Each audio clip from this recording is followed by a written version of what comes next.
Hello! On se retrouve aujourd'hui pour un maquillage qui était pas du tout prévu. En fait, j'ai commencé à créer un look à partir d'une fermeture éclair.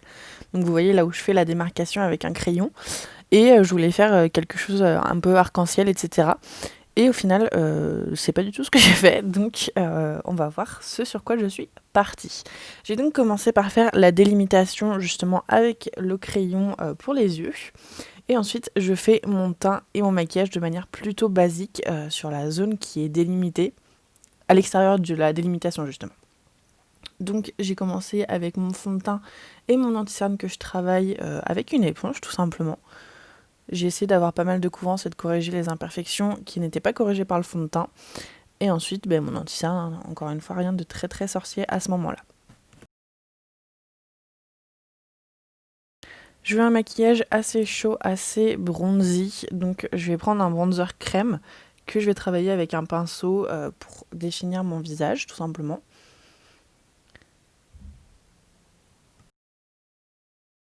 Et je vais aussi utiliser un blush crème, donc là j'ai choisi un blush dans les tons plutôt corail, on va dire. Toutes les références des produits sont en barre de description, donc si vous voulez savoir par exemple la teinte du blush, ce sera précisé en description. Je poudre ensuite mon teint avec un gros pinceau, je voulais pas quelque chose de trop poudré.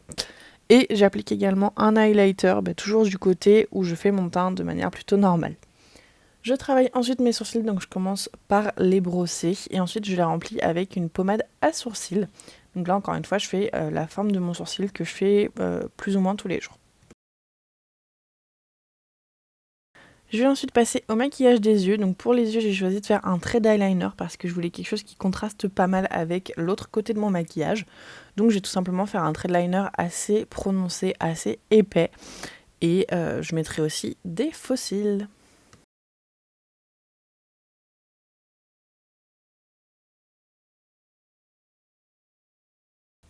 On va ensuite pouvoir passer à la partie plus fun et plus artistique du maquillage. Donc je vais utiliser un gel 3D de chez Meron que malheureusement j'ai trop fait chauffer au micro-ondes. Mais c'est donc un produit qui s'active et qui peut être utilisé une fois qu'il est chauffé pour qu'il devienne un petit peu liquide, vous voyez. Et donc pour avoir la bonne texture, je fais refroidir plus ou moins le produit pour avoir justement la texture qui fait que ça va créer une goutte et que ça va pas trop couler non plus sur mon visage. Donc voilà, je dispose les gouttes. L'idée c'est d'avoir plusieurs couches de gouttes sur toute la partie triangulaire que j'ai délimitée.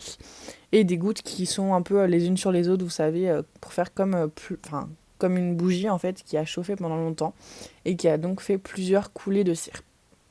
Une fois que ça c'est fait, je vais venir commencer par mettre un fard blanc mat sur la partie basse des gouttes. Vous voyez que je me concentre vraiment sur le dernier tiers en fait, si vous voulez, des gouttes, pour avoir toujours cette impression de cire en fait. Je me suis dit que j'allais faire comme une grosse bougie qui avait coulé sur mon visage.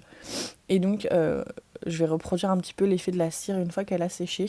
Donc blanc vraiment sur les bouts et un petit dégradé beige pour matifier aussi la matière et avoir, je sais pas, un petit peu plus de dimension.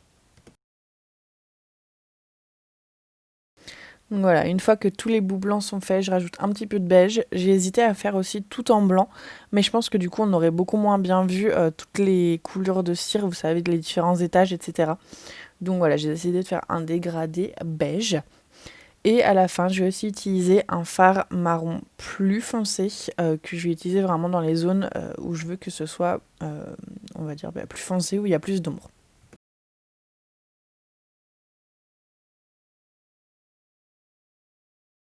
À partir de là, je me suis demandé comment j'allais pouvoir faire comprendre que c'était une bougie qui avait coulé. Donc oui, pause où je mange en même temps. Et donc je me suis dit que j'allais prendre des bougies et que j'allais essayer de les coller entre elles pour faire comme si elles étaient sur ma tête une fois que la perruque sera posée. J'ai donc terminé avec le maquillage pour les lèvres, donc j'ai choisi un rouge à lèvres liquide très foncé pour faire les contours de la bouche. J'avais déjà mis un rouge à lèvres nude pour le maquillage que j'avais prévu à la base, mais du coup je change. Et au cœur des lèvres, je vais mettre un rouge à lèvres liquide rouge plus clair, mais un rouge qui reste quand même assez sombre et assez profond.